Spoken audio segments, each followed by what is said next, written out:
Welcome back to Ragebrew's Rant Again, Protest Edition. Because this Saturday at 3 a.m., I was down in Seattle, a part of the protest there.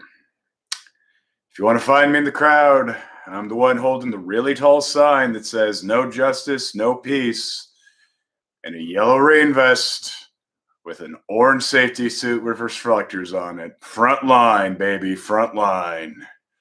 Because that's where the shield wall is, and that's where I needed to be. All this blue shit you see on me, that's pepper spray. Streaming, fuck off. I want my belt back. You'll get it later, fuck off. It's falling down now.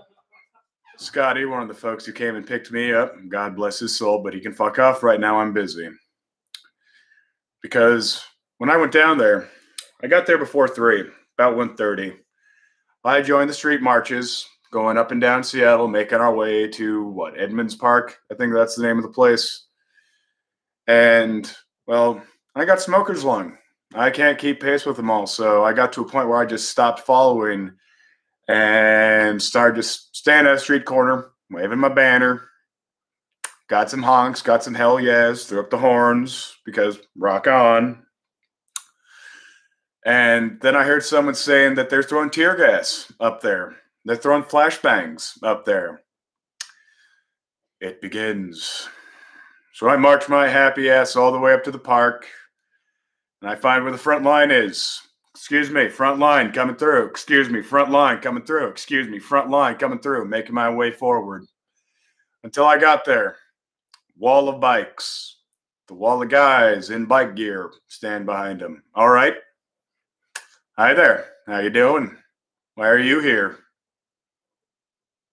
Oh, you replaced the bike riders with gas masked goons. And they specifically put a big black man in front of me. You got mostly white guys, but for the giant, big fucking Norseman, they picked the one black guy to stand in front of me. And I think that's because they figured he'd have an easier time bashing my skull in because I'm a white fucker. Whatever, dude. When I see you in court, I'm going to apologize to you for standing in your way. I would just like an apology for you bashing me repeatedly with a bike while your goon behind you sprays me down with fucking pepper spray. That's all I want. Don't want a fucking lawsuit. Don't want money. From him anyways. I'll take money from fucking Seattle PD. Any day of the fucking week right now. But I was watching as they rotated out the guys without armor for the guys with armor. I watched the fucking guys with long-ass wood sticks and riot shields and the fucking shield masks walking up. And I called them all out. I warned people, they are sending up the riot squad. They are getting ready to do this. And I asked them, why? Why are we in the through bottles? You're throwing fucking explosives and tear gas at us, and you're getting bitchy about bottles? This is some horrible escalation of force right here. And what's the possibility that the folks who are throwing bottles were undercover cops who were there just to cause shit? Because here's something about the riots. It only becomes a riot when the cops want it to be a riot. In all the cities where the cops did not show up in riot gear, it was just a protest. It was just folks walking up and down the streets, singing their slogans. Yeah, there's some bad apples amongst them. There's always some bad apples. We try and take care of them, get rid of them, and throw them away. But when you put them there, yeah, of course there's bad apples. You put them there. So it was glorious. For the short period of time I was there, it was glorious. Because first wave of pepper spray comes at me, gets me right in the face. I'm wearing a respirator. Nice quality one. Sort of shit you use to paint cars with. After that first blast, do it again! And they got me right down the throat. Oh, God. If you have never been maced before, try it. It's not fun. But here's one thing these fuckers don't realize. I like pain. I enjoy pain. Pain gets me off. I have always just embraced it when exposed to it because it makes me mad. It makes me angry. And when I'm angry, I want to do shit.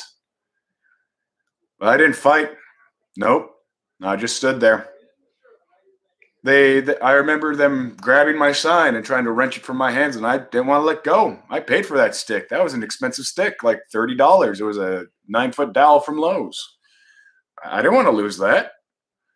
They forced me to the ground, and as they're getting my hands back behind me, one guy decides that the best thing to do is grab 2 fingers and start and bending them ways they're not supposed to go. Even though I'm not resisting. I'm not actively trying to stop them from putting my hands behind my back. They still decided the best thing to do was try and break my fucking fingers. Okay.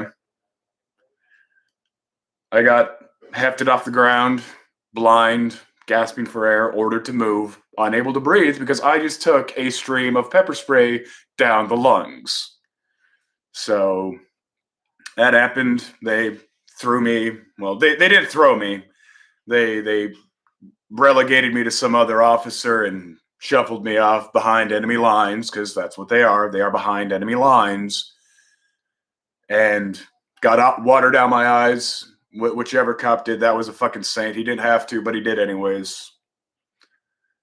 But there was one guy, one motherfucker, who I am going to be going after when I go to court. He had reflective sunglasses on a cloudy day. He had a strip of tape over his badge number. That's illegal. You are not allowed to conceal your badge number as a police officer, ever. Unless you are a strictly undercover cop, which he wasn't. He was in full uniform. You are not allowed to conceal your badge number. So I've singled him out. You, I want your fucking number. And I all right, I'll give it to you. No, I'll tell it to you. I want it in writing. I want a card. I know you have them. He never gave me his card. Oh yeah, when he was hauling me off to the paddy wagon, he barked it off. My name is blah, blah, blah, blah, blah, no, serial number, blah, blah, blah, blah, blah. I didn't pick it. I was blinded in agony. I couldn't remember anything except for, oh God, my testicles are on fire. So, yeah, him, that guy in particular, I'm singling him out. I will find out whoever the fuck that was, as long as it takes, so I can get him fucking fired. Get him under arrest for breaking the law. Because you know what my crime was? Obstruction. I refuse to move. I will not comply with those who abuse. And of course, going down to the fucking precinct, that was fun. I was told that, some folks are taking to calling you Braveheart. Did you watch that movie? If I'm Braveheart, do you know what that makes you? Getting told to shut up. No. I'm going to keep talking. I have the right to speak. I don't give a shit that I'm on record. Oh, yeah, I was read my Miranda rights, and I told the guy, no, I'd like a lawyer, please. But outside of that, acted defiance, like, you can fuck off. I want a lawyer. You can't ask me any questions right now. I waited till I was at the precinct to just start mouthing off and asking questions. Why are you doing this? Why aren't you helping that man? He's having an asthma attack because you launched chemical weapons at him. Isn't the use of chemical warfare banned by the Geneva Convention? Why is it allowed to be used on the civilian populace? These questions and more I will posit to you as time goes on. And of course, there was the midnight 30 transfer to Kent Police Penitentiary, because why not wake these guys up at 12:30 at night and put them in shackles with guys who are dressed up like they're fucking military operatives when they're just fucking cops? What's the harm in that? We're getting on to 10 minutes, so no justice, no peace, automate the means of production, go forth and conquer. This has been Ragebrew's Ranting.